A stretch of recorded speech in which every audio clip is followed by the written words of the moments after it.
जय भोजपुरी रउआ लोग से एगो निहोरा बाकी लाल रंग के सब्सक्राइब बटन के दबा के भोजपुरी फैंस क्लब से जुड़ जाए जा और ये घंटी वाला बटन के दबा के भोजपुरी के सब जानकारी बिल्कुल फ्री में मोबाइल पे पाई जा।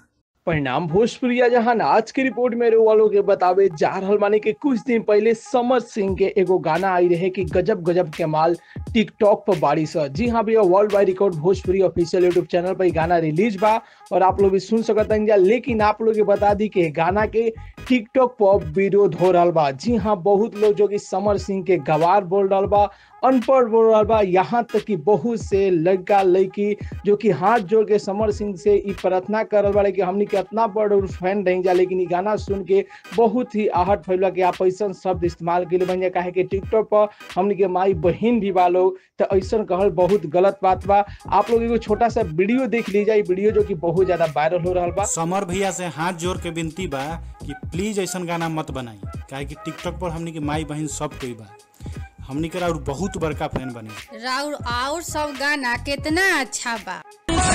हाथा गजब गजब के माल टिकटॉक में बारिश, हाथा गजब गजब के। तो आप लोग की का कहना बा भैया ये गाना के बारे में? अपन राय जरूर ही कमेंट बॉक्स में बताई जा। जी हाँ भैया, ये आप लोग के निर्णय लेगा, काहे कि आप लोग जनता जनार्दन बानी जा। तो आप लोग कमेंट बॉक्स में जरूर ही बताई जा कि का समर सिंह जी अच्छा गाना के लिए बड़े कि खराब गाना के लिए बड़े। काहे कि एक तरफ से देखल जाओ तो गाना इनका ना ऐसा गावे के चाहिए, काहे कि टिकटॉक पर सब कोई एंटरटेनमेंट खातिर आवेला और सब सही में हर घर के केहू के माई बा, केहू के बहन भी आ जो कि टिकटॉक पर वीडियो बना रहा बा। लेकिन ऐसा गाना अइला के चलते जो कि टिकटॉक पर समर सिंह के विरोध हो रहा बा। तो आप लोग के का राय बा गाना के बारे में? आपन राय जरूर ही कमेंट बॉक्स में बता सकतन जा और ये वीडियो के ज्यादा से ज्यादा लाइक करी जा, ज्यादा से ज्यादा शेयर करी जा और भोजपुरी जगत के हर छोट बड़ न्यूज जाने खातिर अपन भाषा वाला चैनल भोजपुरी फैंस क्लब के जरूर ही सब्सक्राइब कर लीजिए। तो मिलते हैं भैया अगला वीडियो में एगो नया न्यूज के साथ। तब तक के लिए बाय बाय, टेक केयर,